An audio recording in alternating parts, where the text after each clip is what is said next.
So this is the first annual King in the Making to let our young men know that they are nurtured and loved, and we have safe spaces for them. Kids from all over our region say, come together, meet the other young kings in the district, learn from one another. We had the Say Your Name event for the girls, and they wanted to find how can we find an event that honors young men in the district and region too as well. Recognizing that we are all young kings, what does that look like? Giving them something to look up to, but then also doing what boys do, finding ways to compete, participating in some virtual reality. Some people might think to be a king means you have to dominate other people, to be at the highest level, you know, you have power over everyone. But to me, I think a king means you help out, you try the best you can, show effort in everything you do, and lift people up to do better. For me, what being a king is just being your own person and being a leader. I think anytime you have an opportunity for them to be celebrated, provide speakers, provide presentations from COSI to the City of Columbus to the Mayor's Office to the Deputy and the Sheriff's Department,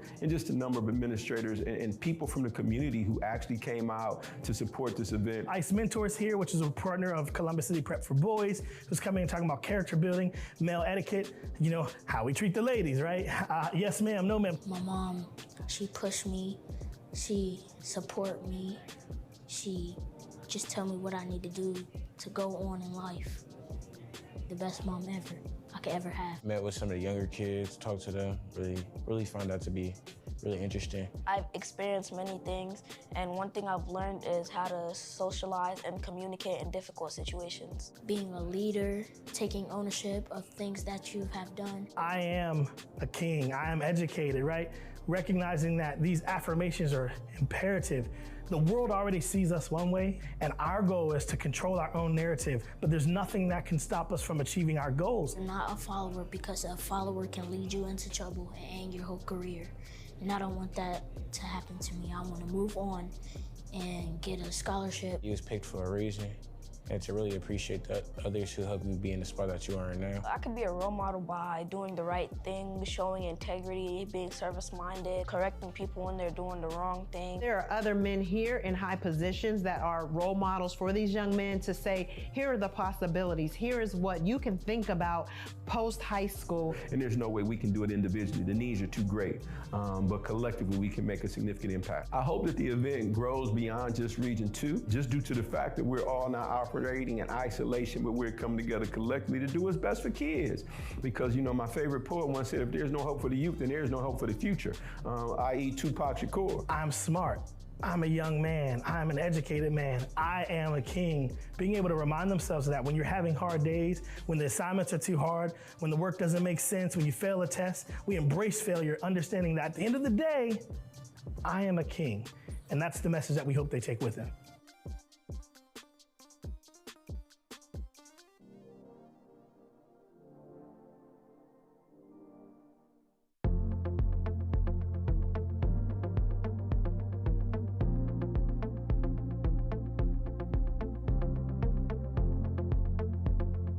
I've been with CCS for almost 15 years. When I first started, I was an instructional assistant for the ESL department.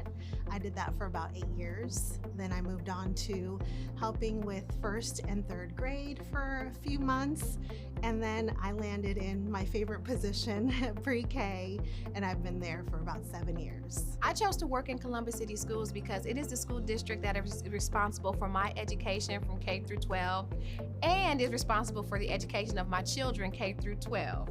And so I have an affinity with the district, and I wanted to come back and contribute because of the experience that I had within the district.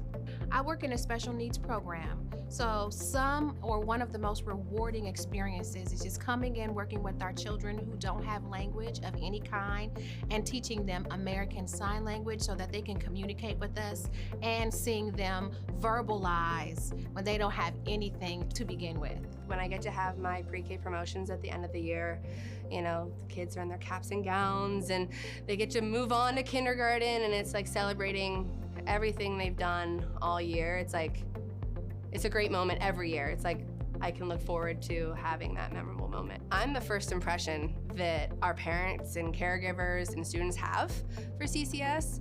I'm that first stepping stone for school. So I feel like I have a lot of impact. Like if I can make their first year with us great, then that sets them up as they continue on. So I'm a big believer in the impact of. Probably one of my most rewarding was when I received the Channel 10 Classroom Hero. I also was a nominated Teacher of the Year in the Linden area. And just watching children grow and go off to college and come back to me, so that's really exciting.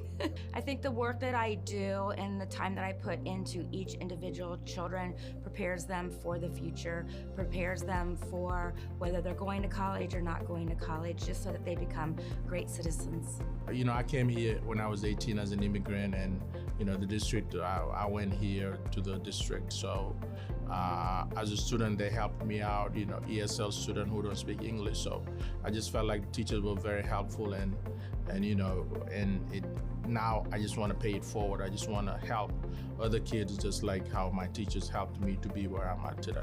You know, being the first person to graduate in my family was very hard for me to kind of grasp everything that went to it. But my teachers were there from day one to help every single minute. And one of my teachers even drove me from school to the administration office to make sure that all my papers are in and, you know, everything is set so that I can start school the next Monday. So I felt like that was so poignant, how the teachers cared about the students, their success and things like that. So I just felt like, you know, hey, this is what I want to be. This is what I want to do, you know, just help kids like myself who need help. Because if it wasn't them, I would not be sitting where I'm at right now. The diversity, there are so many opportunities in Columbus that other small towns don't give you. We have a lot of resources here, but just the diversity of the families and the people that live here. For the early childhood educator who's considering a career in Columbus City Schools, do it. We will come rally around you, and you start somewhere, but that is not where you end up. We will grow with you, and you will be surprised at the amount of professional growth and personal growth that you will have working with our children in this district.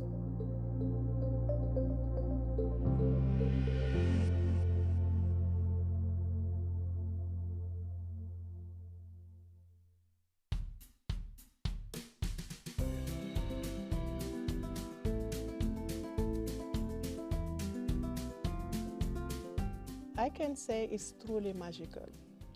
They love the taste of fresh produce just from the plant.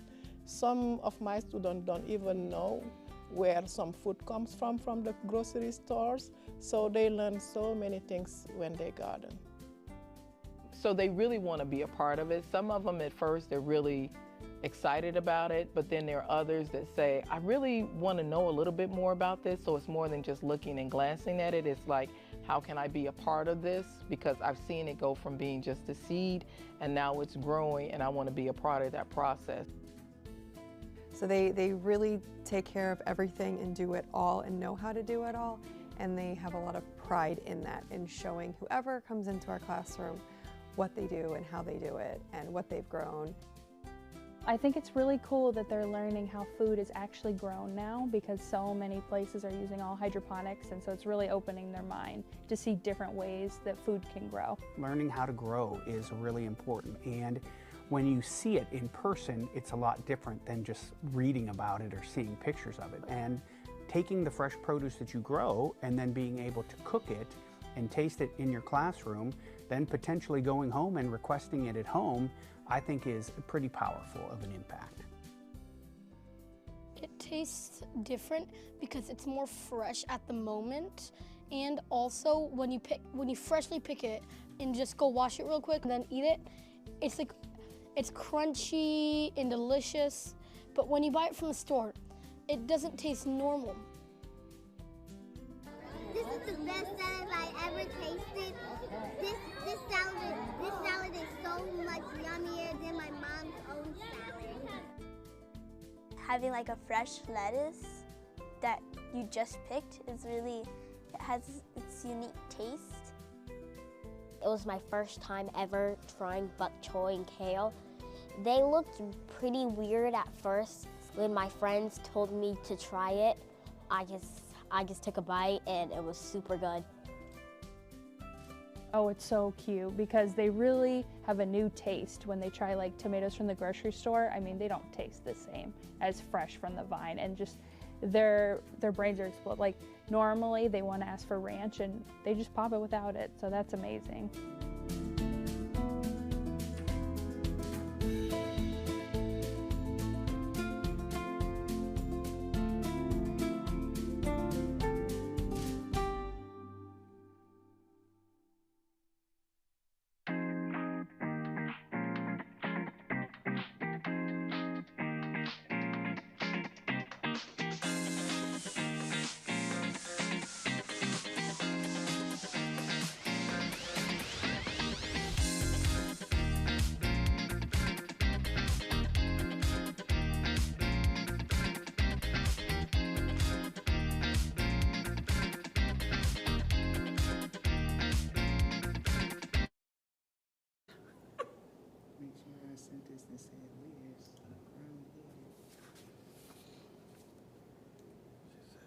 All right.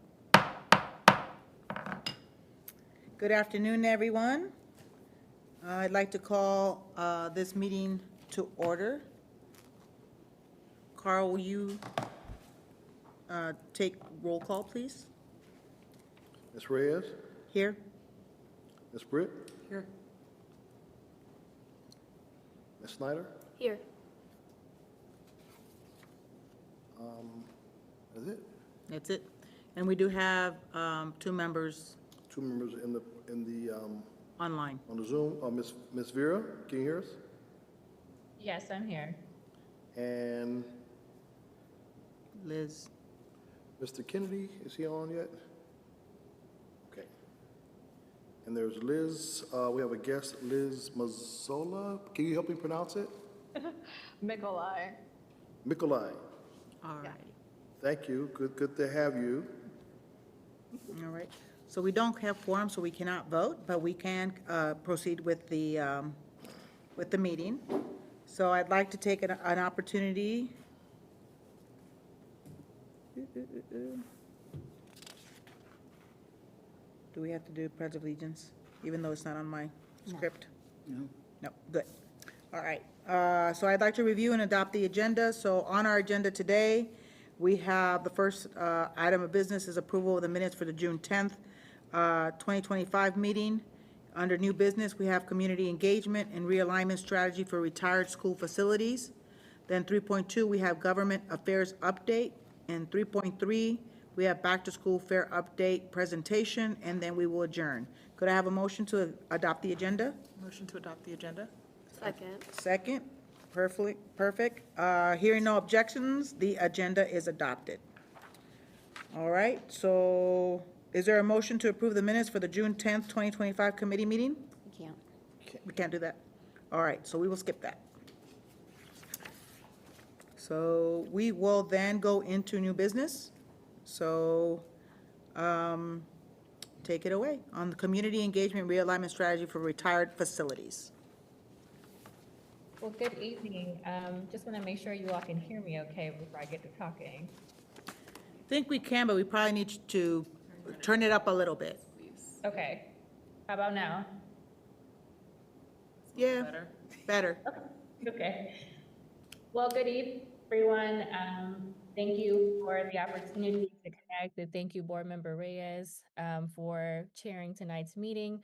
My apologies for not being there in person this evening, but nevertheless, I'm excited to be able to have our August meeting. If we remember back to our last meeting in June, we had a robust conversation around a draft community engagement strategy as it relates to the realignment of our retired school facilities. And so tonight, I have the honor of co-facilitating that presentation as we were able to establish a working group of volunteers and committee members who came together throughout the month of July to create this draft strategy that we will be sending out electronically to committee members that were not present tonight. Hopefully one or two do join before the meeting is over in hopes that we may be able to approve some of the items still pending on the agenda. So we will have an interactive presentation, but before we jump in, I do want to give a special thank you to Noelle Britt and Liz Mukala, who is also joining us tonight, who have helped to draft this strategy and will be co-presenting. As we talked back in June around the importance of the strategy, I wanted to highlight why this work matters. And so, as we talked about in great length here within the district and throughout the Board of Education, it's really, really critically important for us to be able to create more intentional opportunities for community engagement. Our goal is to ensure that decisions around these sites that the board has voted to demolish are created with community input. And so this strategy tonight is going to be a draft proposal that our committee will be then presenting at the next Columbus Board of Education meeting, which will be next Tuesday, the 19th. And so ideally tonight, we wanted to be able to gather any feedback before that meeting. So as I mentioned, for committee members who may be watching the replay or maybe joining a little late, certainly feel free to send us your feedback as we still have time before the next actual Board of Education meeting. So as I mentioned, our goal is to ensure that decisions about these sites are informed by inclusive community input, obviously honoring the legacy of each school site, and also thinking about ways that we can educate and inform our community throughout the entire process. And so tonight we'll go ahead and click over to slide 1. All right. And so, as I mentioned, these are the priority areas around the purpose of this strategy. As we've been talking in great lengths, there's a lot of realignment happening right now in our district. As we've started some really important and meaningful work, the board has taken action on some closures and some consolidations. The board has also taken action on demolition of sites that have been closed for quite an extended period of time. So tonight, this strategy is specifically towards the sites that the board has actually voted for demolition. And so we will move on to the next slide that will highlight our key 6 deliverables. So this strategy will include a community feedback survey design, a host site interest form, a communications strategy support, community connector identification, engagement opportunities mapping, legacy and storytelling ideas. So as we transition into the next slide, I'll give you a little more information as to which each one of these items are. And so the purpose of the community feedback and survey design is to gather broader community input on priorities, values, and ideas for future land use and legacy honoring. And so at this time, I would like to hand it over to Noelle that will present the next few slides.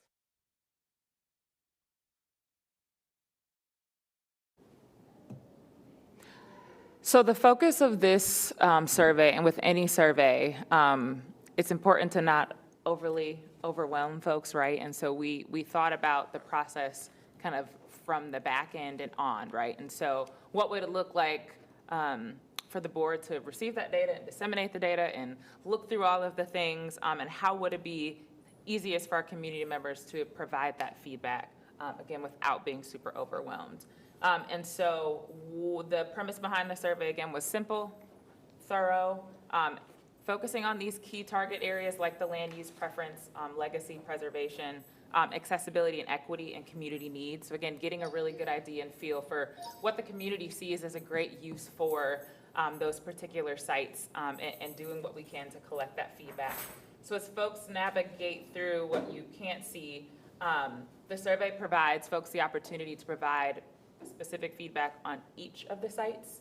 And so it navigates you through each page, and what you'll see are some quick demographics. So the map that has been shared in previous presentations and meeting that shows where the site is, the number of acres, the number of floors, some of those key information that is super helpful. And then just ask folks some key questions, right? So one of those is, as I click through on my computer, because I'm not sure if we can see it. I think there's something, well, There it is. it might be there. So again, you'll see the address, the number of square feet, the acreage, and then the number of stories. Then that map that also shares some of that information and then just kind of helps orient folks to where that site is. And then asking folks, what are those resources and amenities that are currently missing in your neighborhood that you believe would make a positive impact. And then allowing folks in the second question to check from a list of various land uses that might be helpful. Everything from, I won't name them all, but childcare centers, housing, which we know is a big one, parks and green space, healthcare and wellness facilities. What is the need and what might that look like? And how might that site be useful in addressing that need? And then we allow folks to elaborate, provide a little bit more, right? So what might that look like? What are those specific details? What might we be missing, or what may we not know about this particular need in your community? And then we ask about legacy and honoring the history. So asking if folks have suggestions on what that may look like. And then just offering an opportunity for folks to share anything else they'd like to add. And then from there, if you only want to add feedback for one site, you can do one site. If you want to do all of them, you can do all of them. But it just gives you the opportunity to pretty easily provide that feedback and then kind of move through. And then similarly for our, if we skip ahead to the host site interest form slide.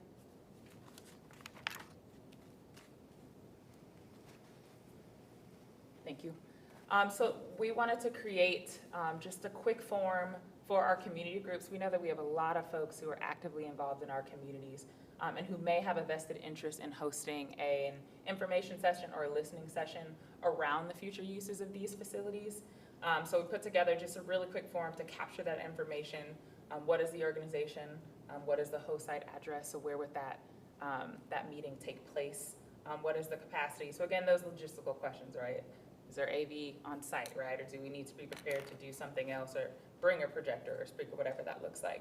And then asking folks if there are already existing meetings. For example, if you're an area commission and you already meet on the third Tuesday, is it an opportunity for a combined listening session where there is already a captive audience, or is the thought to create a new and specific event in and of itself? And then we just ask folks if they have a particular interest in a general session, so one is not location specific, or if they have the desire to focus on a specific site or sites. And then also ask for anything else they'd like to share, contact information, a way for us to stay engaged. So again, I think the premise with both forms is just simple, thorough, collecting the information that is helpful without being overly overwhelming, so everybody gets what they need. Did I miss anything, Board Member Vera? No, that was great. And actually, if we click over to the next slide, we do have a sample. So in the presentation, there are two examples of both of the forms that Ms. Noel has discussed, so you can get a better idea. And these are samples, keep in mind, but certainly we wanted to be able to provide a visual so you can go through the different pages and you will be able to get a better understanding as to what both of these forms would provide, and ultimately what the district or the board would be able to use. And so certainly we welcome your feedback on either one of those forms.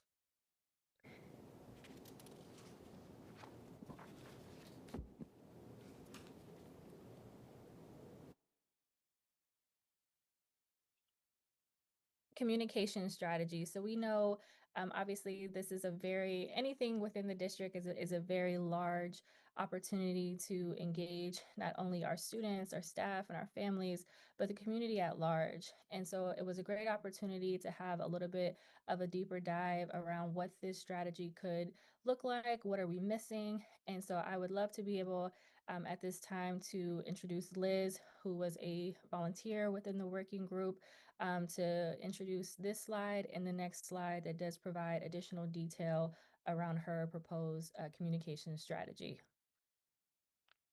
Yes, thank you. Hi. So Liz Mikolai, I'm just a community member who thought this would be a great way to work on some things that I care about. So what's important about how the communication strategy was put together is we're really trying to think about different channels and different ways that you can reach out to just various types of groups. So, key audiences include, parents, alumni, neighborhood leaders, faith-based groups, but also the students and youth who, connect with sort of their parents, their guardians. other adults, even if they don't have necessarily the power to do things, they definitely can have a little bit of input here. And so, big part of it is a social media toolkit. So that's kind of the main way a lot of people learn about things. And also developing flyers so that you could get ways into the wonderful surveys that Noelle put together, and also just information in general. And a big part of this is also sort of coordinating, um, you know, blasts that are not just about getting feedback initially, but also kind of to help communicate as you go. And I think the next slide will probably have more here. So in how this document was put together is, again, thinking about engagement for the different audiences. Students are not going to be engaged with the same as their parents or even just neighbors in a community around one of these sites. So wanted to make sure to kind of break that down a little bit so you can kind of think about how, different channels might be handled here. And another part of this is the idea of allowing people to opt in for further communication. So once they've, given feedback in one of the, one of the surveys or at a community meeting, then they could say, hey, I want to see where, maybe this building ends up, maybe this space ends up, things like that. So kind of allowing to kind of get an idea of who might be continue to be engaged as you go along. And in terms of things like content, people really love short form videos. It's kind of one of the main ways people get their news, get their entertainment. And so a little bit of that can kind of go a long way. And even just, looking at one of the biggest platforms, TikTok right now, just seeing what Columbus Community Schools hashtag was and if they talked about buildings, wasn't a lot from us as people in the community as much as realtors and stuff like that. So we want to probably have a bit more there. And then thinking about flyers, that could be a main way to give people who are immediate neighbors or others that may not be as tethered to their phone as a lot of us, and kind of use that as a means to kind of disseminate basic information, but also with things like QR codes, invite them into being able to take surveys. And then if there's a way to maintain a landing page where things can either all point to, or at least have kind of a main source of truth to point to all the various things that are going on, that can be helpful. And then there are no dates on these milestones, but they're there in case, once they're aligned on, to kind of think about multiple blasts of information and then, when you can start to maybe go into the, okay, we've gotten the feedback, here's where we're going section of things. And I think I got most of that. Yeah, just had some open questions, comments at the end there. So did I get everything there, Christina? Yes, Liz, thank you so much. I really appreciate you highlighting these very important key areas. And you'll notice on each one of the slides that had the kind of the images that expand, there is also a link at the bottom so that you can get a closer look if need be. We don't need to click that now, but I just wanted to highlight that for the committee and for the public facing, just in case it's a little challenging to see it on the computer screen. So Liz, thank you so much for highlighting that. I thought it was really interesting when you said you did your research on just like certain social media platforms. When you typed in our facilities, like actually more information came up from realtors' perspective than it did from our own district.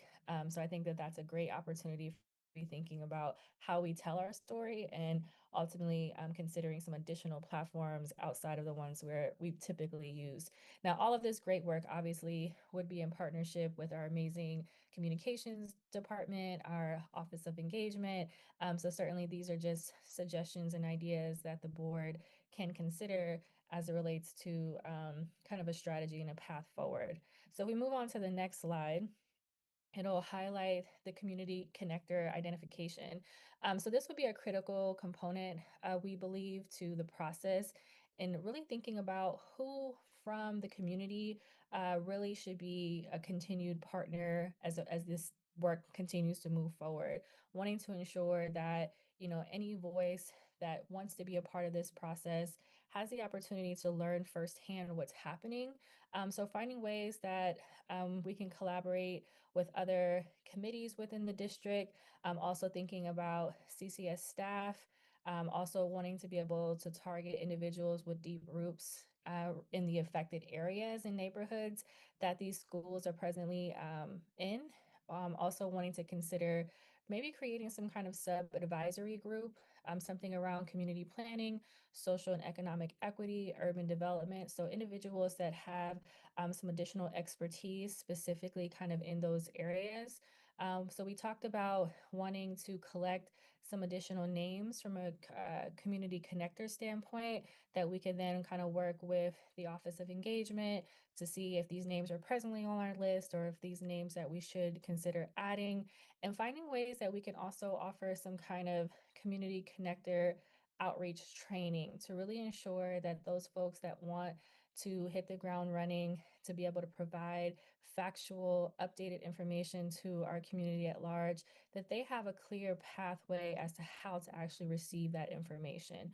So this would be something that the board would collaborate together to create this list, and certainly would create a process possibly on that landing page that Liz described a slide ago as to how we can also collect submissions from our community members, partners, students, staff, families, etc. Moving on to our next slide, engagement opportunities mapping. So we recognize that, you know, as you heard from the host site interest form, I believe and have always believed that it's important for us to go to where our families and our community members are. And so that host site form would allow us to be very strategic, very intentional with making sure that we are in spaces where our community is already gathering to be able to engage, listen, gather feedback, but also want to be intentional as to what can the board can we consider in terms of also facilitating our own engagement opportunities. So I've just created some sample ideas of things that we could consider. And I won't go into in depth into all of those ideas right now, but certainly wanting to be mindful of opportunities that we can curate to be able to also engage our community. And so one of those top things that I have listed here is Columbus City Schools hosting their own State of the District. That could be an opportunity for us to provide updates, not just around this piece of our work, but overall from the district as a whole. I do know we used to do those several years back. Ramona probably remembers because I know we've done them before, but we haven't done one in a really, really long time. But I think this could be something that we should consider bringing back, as it would allow us the opportunity to provide updates, light realignment, and several other amazing things that are happening in our district.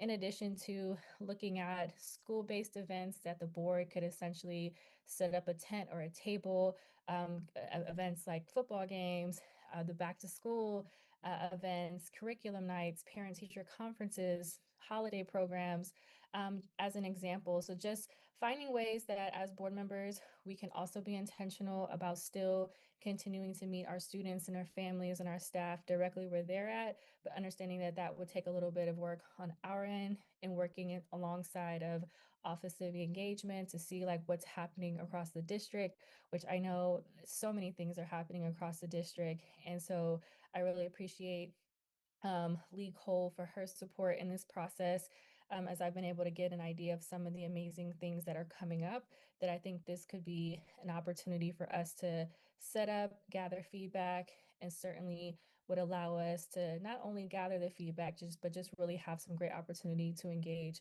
with our students, families, and community at large. Next slide, please. And as part of that engagement opportunities mapping, in addition to some of the things that I highlighted in the last slide, really wanting to be intentional with our area commission meetings, really wanting to think about ways that we can create listening pop-up sessions, and then facilitate neighborhood forums. So really just wanting to be intentional to think about school-based opportunities, but community-wide based opportunities as well. So I really think it's important that our strategy have a combination of both school-based, but then also community at large based, because we recognize that, a lot of these retired facilities that the board has already voted to close and has begun demolition, a lot of families that live in those neighborhoods, they may not necessarily have students in our schools presently, but their opinion and their voice still matters. And so this is an opportunity for us to engage outside of district-wide events. Next slide, please. And our last 6 deliverable, I would say, is equally important as all of them. And it's really around legacy and storytelling. So thinking of ways that we can honor the legacies of the schools that are going to be demoed, really thinking about, any school really, as we think about the realignment work across the district as a whole. As an alumni of Columbus City Schools, I have had the honor of seeing my former high school, Brookhaven, turn into International High School. And so, that school, as we all know or may not know, International was birthed based on what the community said that they wanted to see. And Board Member Reyes, was a big part of a lot of that work that we've seen come to fruition. But recognizing that as a Bearcat, Brookhaven still deserves to be honored. And so, still thinking about ways that schools that have been closed down or turn into different facilities, we still at some point really need to circle back and figure out how we honor them. So things like legacy walls, digital archives, alumni stories, podcast series, which I know we already have an amazing podcast program. So trying to think about ways to capture more stories from individuals who attended these schools, which I just saw in a recent interview from a news anchor who went to Crestview. I also went to Crestview, which Crestview is also no longer in existence. It's now the Indianola K through 8th. So I really appreciated that story because I think that's exactly what we are highlighting here, just trying to find more ways to highlight the legacy and storytelling of alums and from our district. And then just a few additional items like a traveling exhibit. And these are things that definitely I feel like students could also be a part of in the curating and the planning and the implementation. So certainly it would be work on our end as a board and as a district, but I think there's could be a lot of amazing opportunities to create inner projects within this scope of work that our students could be a part of. And then our last slide is more geared towards a phased approach. So recognizing that there's quite a few different sites that we've talked about. As you remember, we have, several sites that are vacant. Some are still on active sites. So trying to think about ways that we can create maybe what I always like to say, more of a bite-sized approach to this process. Different things to consider as we're evaluating each one. So on the next slide here, this is just a proposed phase. It's not a be-all, but when we think about this many facilities that we have retired and since closed and have voted to demo, we want to be intentional about our engagement strategy and recognizing that eight few former sites is quite a bit of so it's going to be a major process. And so what I have listed here is just something for the committee and the board to consider of maybe breaking it up into maybe 2 to 3 sites to start with every couple of years. So you have here phase 1, where it would be a Beaumont Elementary School and a Monroe Middle School, and then maybe considering a phase 2, which would then include Deschler Elementary, and then phase 3 which phase 3 are sites that are presently on active sites. So those are going to be more of a larger, complex process. Deschler Elementary is actually tied to athletic fields that South High School is currently using, whereas Beaumont and Monroe are presently vacant sites that we are not using. So I just wanted to highlight this as a potential thing to consider as the board will be meeting in committee tomorrow. The Equity Transparent Resource Management Group, in addition to the Academic and Facility Alignment Group, they will be co-meeting as two committees to discuss some of this very work about future use of facilities. So this was something that I wanted to uplift. On the last slide. So kind of here, what we have is a proposed timeline of starting some of the engagement work if the board were to consider this a strategy that they wanted to move, that we wanted to move forward with. So August through September, we would finalize materials, really start to think about launching communications, and then September through December, conduct engagement activities. Now, this would be all to start with. This wouldn't be a one and be all, but wanting to at least fall through winter of 2025 as a starting point, and then we would continue with engagement throughout the school year into the spring of summer 2026 and beyond. So this is just a proposed timeline of what this work could look like in real time, and certainly we could adjust and modify as needed. Next slide, please. This is what it would look like if we do, in fact, do the phase timeline. So the previous slide was if we wanted to try to do all the schools at once. This would be kind of a version if we decided to do the proposed phased in timeline. So just gives a little bit more of a breakdown of essentially what that could look like. Next slide, please. And so at this point, call to action for our committee. I'm not sure if we now have quorum based on how many members would be there, but certainly wanted to get the committee's feedback and support, and to be able to take this as a strategy that we believe in, that we can then take to the Board of Education members. We would also need the full board to help with the finalizing of the community connector list, collaborate on facilitation at school and neighborhood events, and then authorize cross-department coordination for logistics, marketing, collateral, and communication. So this would be a call to action for the Columbus Board of Education, not for the committee, but this is what we wanted to highlight in terms of, as a board, what we would need to consider if in fact we chose to adopt a strategy. Next slide, please. So that it does conclude our presentation. Certainly, I'm open to answering any questions or hearing any feedback from the members that are presently there. Thank you, Board Member Rivera. Any questions? I don't have, I don't know if I have questions, more like comments. So this is like great. I think the community should be excited about all the work that has gone into this. And you probably mentioned this in the slides, Board Member Rivera and team.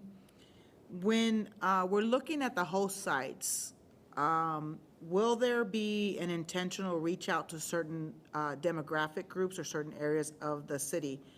So that, and it's kind of a twofer question.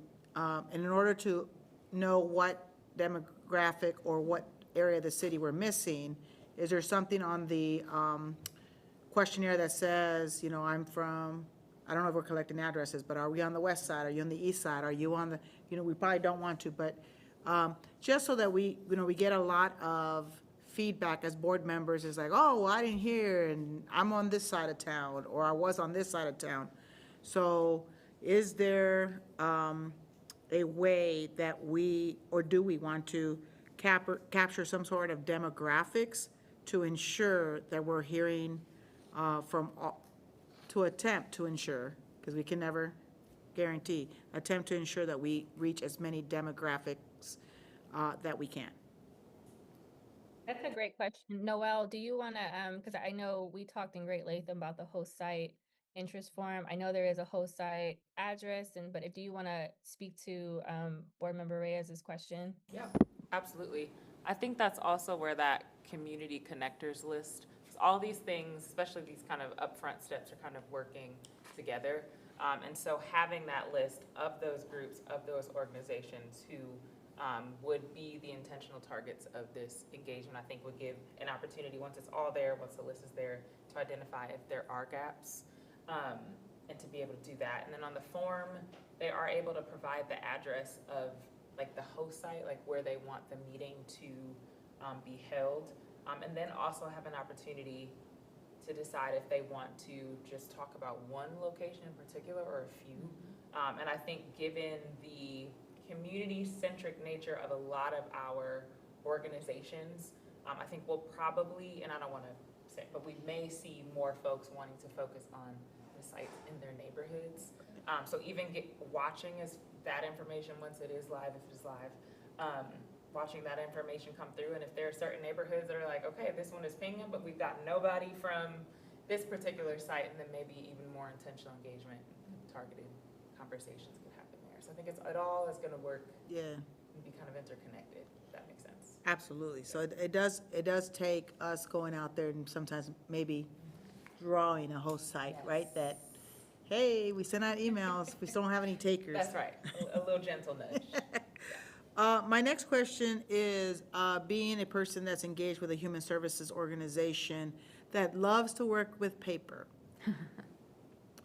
Fortunately or unfortunately, there are still communities that prefer to submit paper forms. I know that I have better luck when it comes to surveys for any and all organizations, local or national, at my organization, with paper copies. And obviously, when you print out from a Google sheet, it's 30 pages, and it looks so. Do we have the opportunity to offer paper copies to organizations? Yes. Also translated? Yes. And if you don't mind, I know we kind of chatted about paper survey copies in the past, and I know the district has done that. Can you just give us a little bit of insight as to something like this? I know has been done before. What does it typically look like when we do have to take surveys via paper?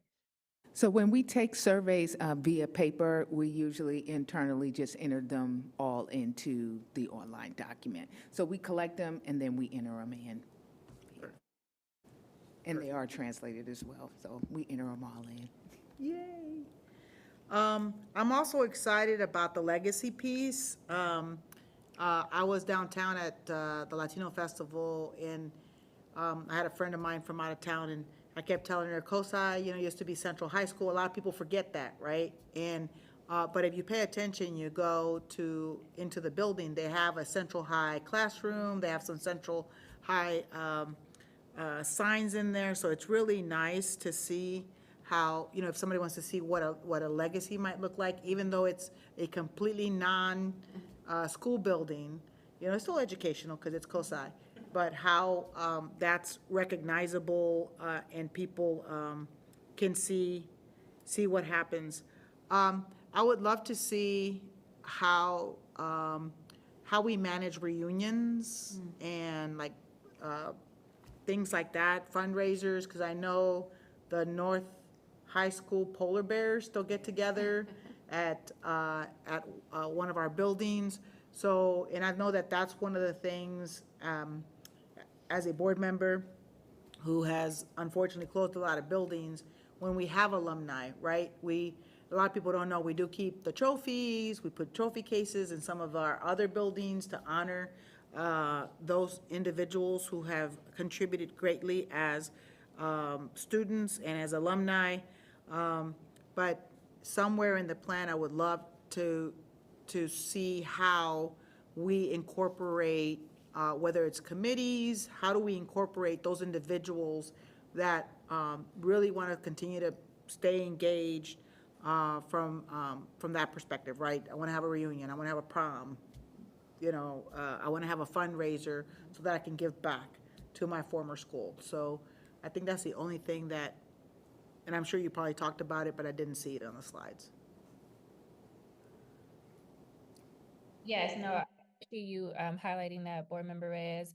And so I think this strategy could be like a blueprint for what we do with all closed facilities, right? So right now, this strategy is kind of like a pilot for us with the 8 school facilities that we've recently voted to, the ones that have retired that we are demoing.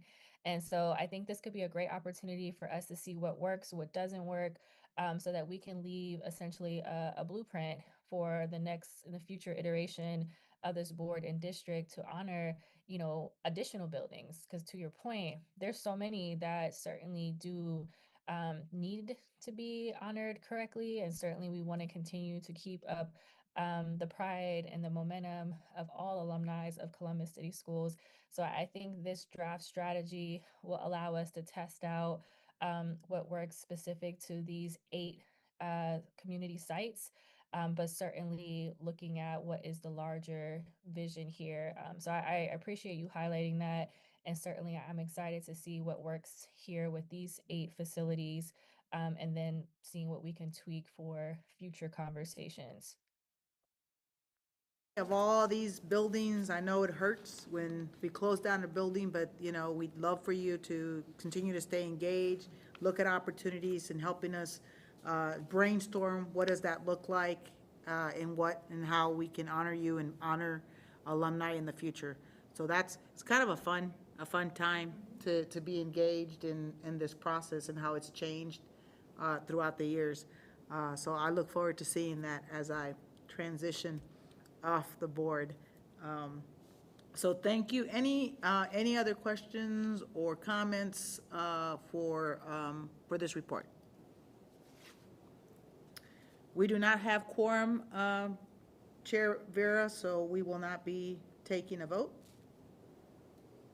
Okay, thank you so much. And if anybody happens to show up right before we end and we do have quorum, if we can circle it back, I will love that. Because certainly we do have a timeline of our own for our next August meeting. So Board Member Reyes, I'll circle back with you about how we just gather feedback from our committee members electronically if need be, but certainly want to be able to have deeper conversations with our board colleagues. And I want to take a quick moment once again just to thank the working group members who made this work happen. I really appreciate you taking your July where we were supposed to be off and coming together virtually and independently to work on this. It truly was a collaborative effort. And I just want to thank all of those members. And I also want to thank Lee Cole, who took the time to also review the information as well. So I just wanted to say thank you and certainly look forward to moving this work together. Perfect. Thank you, Chair Vera. We will now move into 3.2, Government Affairs Update with Elizabeth Haas. Great, thank you. Thank you, Chair for the Day, Reyes, and members of the committee. So we're going to talk a little bit about the outcomes of the state operating budget. So I feel like I was here about a year ago, and we said we're going to really kick things off, and now we are nearing the end of that process, although it seems that it may never end. We'll talk a little bit about that. So you can go to the next slide. We're going to start with a process review just to kind of remind ourselves what we're talking about here. You can go to the next slide. The state budget is in effect for 2 fiscal years. So we're talking about FY26 and FY27. We are just at the start of FY26.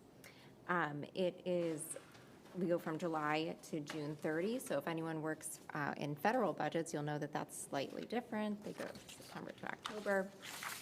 And this budget essentially provides almost all of the state funding for anything that is funded by the state. So it takes our tax dollars, puts them in a big pot, and then our legislators decide what their priorities are to disperse that funding. It mostly focuses on our state tax collections, but there are some federal funds in there as well. And why we care about it is this budget determines what state funding public schools get. So that's a large portion of our budget. You can go to the next slide. We started this work a year ago our state agencies shared their priorities with the governor. Oh, perfect, thank you. I was like wondering where that was. We shared our priorities with the state agency and the governor's office as well. And then from fall to early 2025, the governor's office worked to determine what their priorities would be for this budget. This particular budget is Governor DeWine's last operating budget. So as you can imagine, there was a lot about young children in that budget. And we expected that, and we were excited to see that continue. So we saw the governor's budget in February. There was a kind of faster timeline in the General Assembly this year than we had seen previously, really with a goal of ensuring that there was a final budget by June 30. The last few budgets ran over, and they were trying to make sure that they could still have their extended spring breaks and make those deadlines. So from February to April, the House deliberated on the budget. We saw their version. We then went on spring break. We came back to the Senate deliberating. They did, in fact, meet their deadline, so that was exciting for all of us who had planned vacations in July. But what was not exciting is that the House did come back for some veto sessions, and so we'll talk a bit about that. And that did interrupt some of our summer vacations. Oh, good, I can control that. Okay, so we're going to talk just for a couple minutes about what did our advocacy look like in Columbus City Schools. So it started last fall with this committee. So this committee worked through a legislative platform to recommend to the full board. We went through a few iterations, got some feedback from community members, got some feedback from other grass top leaders in the city, and took that legislative platform to the full board for adoption. They did adopt that legislative platform in November. And so that essentially was our guide to what we were asking the General Assembly to consider while they were adopting this operating budget. And so I'll talk through those priorities real quick and kind of where we landed on that. So these 6 priorities were what we had in our pockets every time we went to the State House, saying this is what Columbus City Schools cares about, and this is what we need to see happen. So the first is that we cared that we would fully fund the Fair School Funding Plan. You may have, in our meetings we've talked about this, you may have seen this in the news. Essentially what the legislature kind of compromised on was fully phasing in the funding plan, and so that's good, but doing it at 2021 levels. So just, like when you go to the grocery store in 2025, our prices have gone up compared to 2021. Same in schools. It costs more today to educate a student than it did 5 years ago. And so we aren't fully satisfied with that compromise, but it was better than many of the other kind of offerings that were on the table. So we are not fully satisfied, but also you don't hear us, shouting from the rooftops that we've defunded public education, right? The second was that we were asking the legislature to fund innovative workforce development and career readiness programs, and we saw quite a bit of funding and policy around this in the budget bill. This is something that is supported on both sides of the aisle, right? This is really a bipartisan push, ensuring that all of the citizens in our state are workforce ready, including our students. The third is to develop a more equitable approach to school transportation, particularly asking public schools to transport students who are attending charter schools or private schools. And this was an interesting time to be having these conversations because everyone seems to now know what's going on, which is really exciting. It's taken several years to get to that point where legislators actually could sit down and have those conversations with us. Where this landed is that there's a transportation work group that's going to meet over this next year, hopefully to inform the following operating budget or perhaps some new laws along the way. I think a big win for everyone is that there wasn't anything drastic done in this operating budget. It was really clear to legislators that we needed to sit down with all parties around the table, public schools, private schools, charter schools, parents, bus drivers, right, really understanding how these laws are impacting all of those parties. And so for me, I consider that a huge win because it felt like everyone was heard. The fourth priority was to allocate funding for Grow Your Own Teacher pipelines. This one was extremely exciting. The funding in these programs for Grow Your Own as well as teacher apprenticeship were increased by 200%. They already had a pretty nice budget line in there from the last operating budget that initiated these programs, and so we were thrilled to see such an increase. We have, I think, just around 30 individuals right now who are taking advantage of the Grow Your Own teacher scholarship. And so what that means is this could have been a graduating senior from one of our high schools or an employee here at the district who has decided to go back to school or to go to school for the first time to become a teacher. They get a pretty substantial scholarship from the state that is interest-free. It's a scholarship. And so long as they come and teach for us after they graduate, they don't have to pay that back. Now, if they don't come to teach for us, then it becomes an interest-free loan, which is also really wonderful for members of our community to get their teaching license. So it's kind of a win-win for everyone. The fifth priority is to protect the educational rights of all children and families served by our district. This is an area I think that we had some wins on, but also we have a lot of concerns, you know, as what's going through both the state operating budget as well as what's happening federally. There are certain populations of our students that appear to be under attack, and that was certainly true in the operating budget as well. Something that was kind of a light, though, were our governor's vetoes. So if you haven't seen the governor's vetoes, it's not a long document to take a look at. It's only a couple of pages, and I'd encourage community members to look at it because it includes more than just school-based issues. But the governor did veto 3 issues that directly impacted our LGBTQ+ communities. The sixth priority is to expand the opportunities for children to attend publicly funded preschool.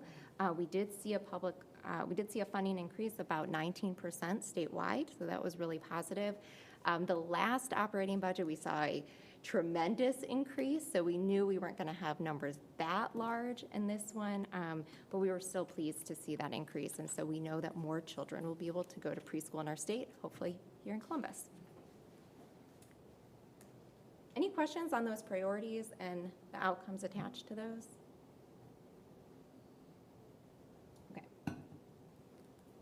So just as a reminder, as we kind of walk into what happened with school funding, Governor DeWine's proposal would have cut over $100 million from Ohio's public school districts, and a little under half of that would have come directly from CCS. And so you might recall that when the governor's budget came out, we were pretty loud. Our superintendent was giving interviews. We were going to the State House. There was large media strategy attached to that because that would have been a really significant cut, nearly $50 million from our budget. So we really kind of went into high gear at that point in February because we didn't know going into February what the school funding proposal would look like. We figured the governor would support the funding model that was in place, but we didn't realize that they would do it at such low levels. And so it took a comprehensive approach to get to where we got, which was definitely a win. And it included a lot of community engagement. I think probably more advocacy community engagement than perhaps we've done in this district for a long time. I was really pleased when Board President Cole agreed to host a town hall for the community. That was major, right? We had our legislators on the stage answering questions about what was going on in real time, our community being able to ask those questions. And that was a really important event. I think that kind of kicked off this season of we're not going to go quietly. We also focus on relationships with some key legislators. You know, in Columbus, we have some amazing representatives, but they all represent one side of that aisle. And so it was very important over the last few months to build some relationships with members of the Republican Party who are pro-public education and work together for them to understand what our needs are so that they could advocate on our behalf at the State House, even though they might be from different areas of the state. We also had a consistent State House presence, so we were there pretty much every day, and I'm so grateful to the work of Superintendent Chapman and Treasurer Cook and our Chief Operating Officer, Maurice Woods, who I took along with me quite a bit. People were shocked, I think, in the halls of the State House sometimes to see the superintendent of Columbus City Schools there, willing to answer questions, to talk with folks. It has been a long time since the CCS superintendent has given testimony at the State House, and it was really well received. So that is something I think we're going to be continuing moving forward. But it was great to see how well received it was. It was wonderful to see Senator Craig come and greet our staff and our leaders to make us feel really welcome in the State House. We had a pretty comprehensive media strategy. You saw our leaders, right?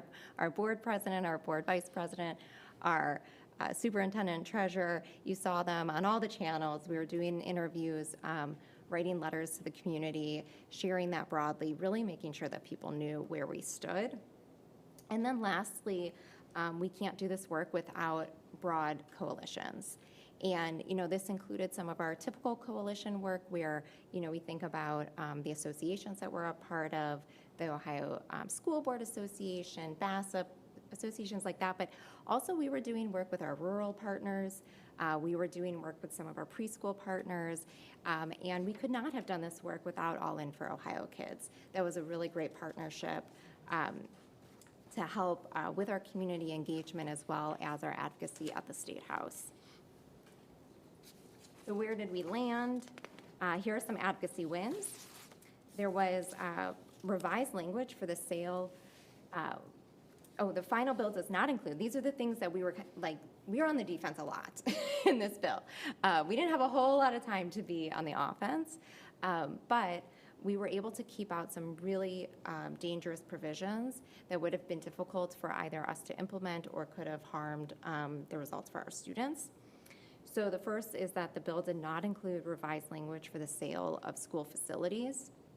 That would have changed how we identify schools that have to be immediately sold to charter schools, and under this provision that was being put in there also to private schools. And it would have put schools like Downtown High School on the chopping block, right? Schools that nobody intended to be sold in that way. The final bill also did not include restrictions to demolishing school district property. That would have changed the conversation that we had today, right? We know that we have buildings that are not safe for children to be in, and that really do need to be removed from the community for blight and other reasons. And so we were able to advocate for those restrictions not to be included. The bill did not include additional restrictions on how we use our DPIA funding. It did not include a single state reading and math screener, which would cost a district our size probably millions of dollars, right? So those are like unfunded mandate type provisions. And lastly, it did not include reforms to math and reading interventions that hadn't been fully vetted by educators throughout the state. But what we were very excited that the bill did include was the Fair School Funding Plan. So we have a predictable way of how our schools are being funded. It did include that transportation work group. It included career awareness funds. And it included that large expansion to the Grow Your Own and teacher apprenticeship programs. So you might be wondering, how much money is CCS going to get from the state? And what I always want to caution folks with is the numbers you're looking at here are calculated by the Legislative Service Commission. And they're calculated by that number you see there of 45,451 students. That is not our enrollment today. Now, I don't have that exact number because those numbers are still coming in, right, and being calculated, and we could probably come back in September and give you a clearer picture of that. But that's how these numbers are calculated. So I do want you to understand that if that number is higher, so will those dollars, right? If that number is lower, those dollars would go down. But generally, this gives you an idea of where the funding formula in this operating budget landed. And in FY26, we'll be receiving about $16 million less than we received in FY25. And in FY27, we go back up a bit, but we're still about $3 million short. Now, depending on enrollment numbers, right, those numbers can fluctuate, but you can see we went from a $46 million deficit to $20 million. We were able to cut that by more than half through our advocacy. And so we're really excited about that. We'll also get a supplement for enrollment growth through the formula that was adopted. And so we'll see some figures in there as well. If you're really interested, though, of the actual budget of CCS and where we stand in FY26, I would tune in to tomorrow's conversation with the committees because our treasurer is going to have that discussion.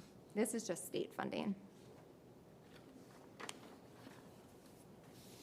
Okay, and I'm going to wrap up with some significant public education policy changes because one of the things that we talk about with the state operating budget is it's not just about money. There's a lot of policy in the state operating budget. In fact, the budget bill is about 6,000 pages long. If it was only about budget, it'd probably be only 300 pages long. So there's a lot of education policy. There was less, though, this year than anticipated. And so for a district trying to follow along and figure out what's new and what's changed, we actually all sighed a bit of relief this year. But these are the major ones you'll probably hear about.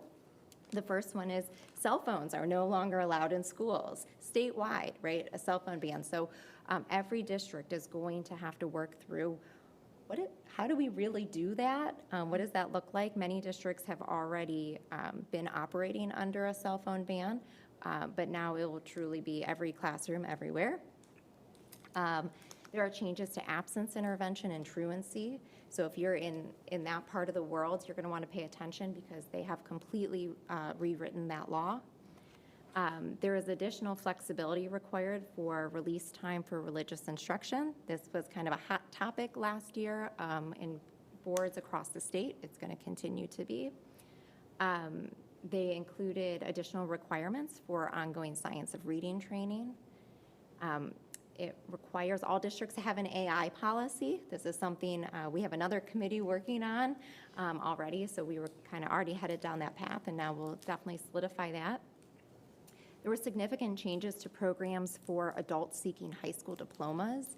There are currently 2 programs in Ohio that sometimes compete, but kind of operates in silos separately, and now they're going to be combined.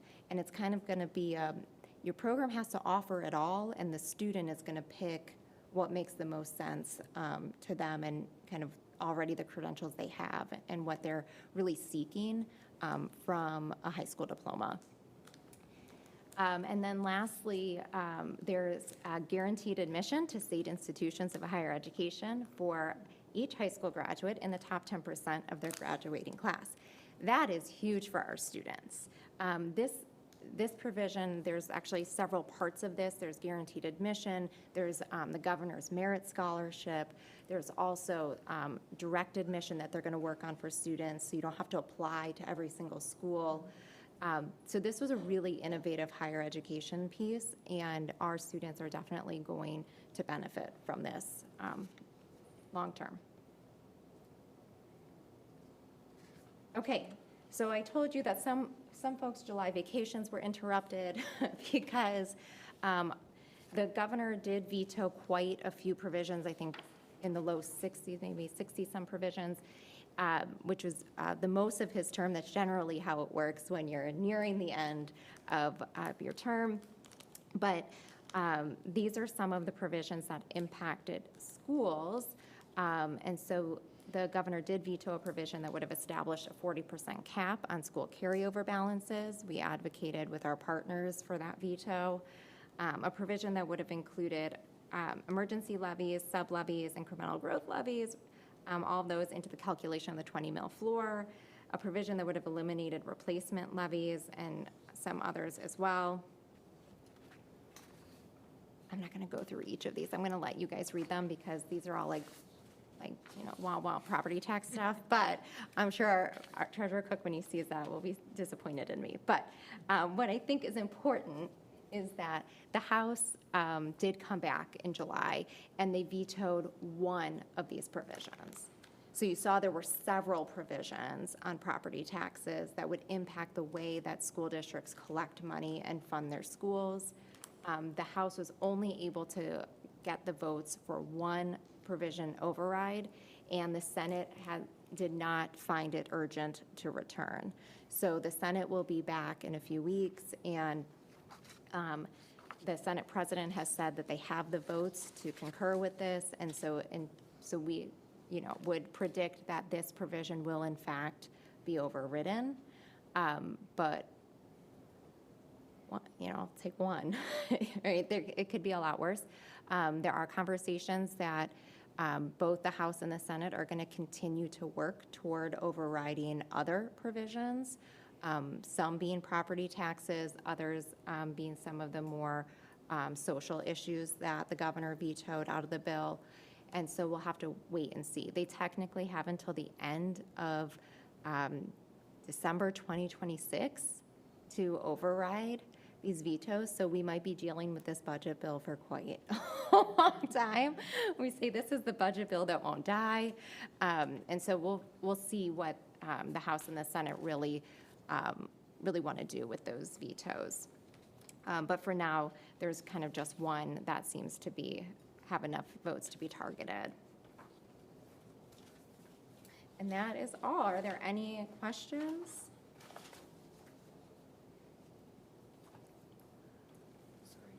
Questions? Elizabeth, how do we continue to inform our community on continued advocacy, right? Because we still, in helping our community learn, because obviously if you're a homeowner, you're going to say, hey, yes, I don't want to pay property taxes anymore. Yeah. But the implication of that on whether your child, your grandchild, your neighbor's child, the neighborhood child is able to go to school will be impacted by the fact that property taxes fund not only schools, they fund other programs within our communities. How do we continue as an organization, as a committee, or members that are listening to us, how do we continue to spread the word to ensure that people are fully informed of the impact of some of these initiatives, and then how do we continue to let people know that we need them to continue to be engaged? Yeah, I think part of it is educating folks on what these provisions are and what they're not. And no economic expert has said that these are a good idea, regardless of political affiliation. So these aren't the solutions. Most of these provisions would provide like one-time support for property owners, and then they'd get hit harder down the road. So, for example, the cash carryover balance. If we were to give back that money to the community, and for Columbus, it's not, we are not one of the districts who has a very large cash carryover from a percentage, but from a dollar amount, of course it is. If we were to give that money back, we would have to go back on the ballot almost immediately. So for 1 year, you may have gotten a little bit more money in your pocket, but then we're going to have to pass another levy in order to pay our bills. And so these are like very short-term solutions that have long-term consequences, and the governor was able to see that. And one of the things the governor did in response to this was to say, yes, we do have a property tax issue in Ohio, and so he has a group working urgently right now, which includes public education representation, to talk about what are some real solutions that we could be proposing and we could pass a law on during this General Assembly that wouldn't harm school districts in the way that these proposals were written. And so hopefully we'll see some of that come to fruition soon. I think they actually had a September 30 deadline, so we should see those recommendations coming from that group. There are recommendations also from a property tax group that met in the General Assembly the past year. Those weren't the recommendations that were selected. So, this just wasn't necessarily the right way to go about doing it. But I think also just to remind our community that the majority of our budget comes from locally collected funds. right? So if we decide that we don't want to make that investment, there's not someone who's going to save us. The state isn't going to suddenly give us more money. The federal government certainly is not going to give us more money. In fact, we know that the federal government is going to start giving us less and less under the current administration. So we have to sustain ourselves, and we have to decide what our priorities are. And so I think what you're going to see from this property tax group that's meeting now are about how can we provide support to those who really need it. Our seniors who cannot pay the increased property taxes, right? Veterans, people who are disabled, right? How do we give support to those who truly need it, while everyone else can continue to pay their share for our schools, for our police departments, for our fire departments, right? For all of what we pay for locally. Perfect, thank you. So if you have any questions, please contact our Office of Governance Affairs, or also like our engagement office, making sure that, you know, we are a district, so stay educated. All right, so bringing us home is our Community Engagement Back to School Fair update by Lee Cole. Thank you very much. This Saturday, August 16th, is our 4th annual Back to School Fair from 10 a.m. to 1 p.m. on the campus of Fort Hays. I'm really looking for the community and all of you all to come out. It's a wonderful event where we're giving away backpacks, school supplies, helping students be prepared for the first day of school. This event currently has over 16,000 people registered. We have over 120 partners and district departments there on site to be able to answer any questions that you may have from the district curriculum perspective, transportation, enrollment. We have walk-in appointments available at the Nationwide Children's Clinic that is on site there. So it's just an incredible event, incredible community partners who have contributed to this event. We've raised over $50,000, actually $56,000 to help fund this event. So we're just very excited and very happy and hoping to see everyone there to kick off our 25-26 engagement season.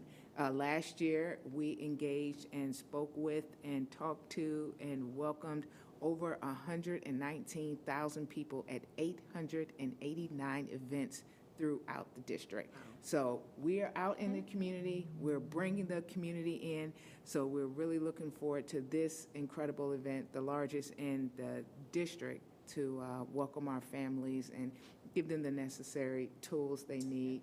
And this is the place where leaders grow here. So this is our first event this weekend. Hope to see everyone there. Perfect, thank you. So again, reminder, families, your children need to have their shots before they start school. So do not wait till October.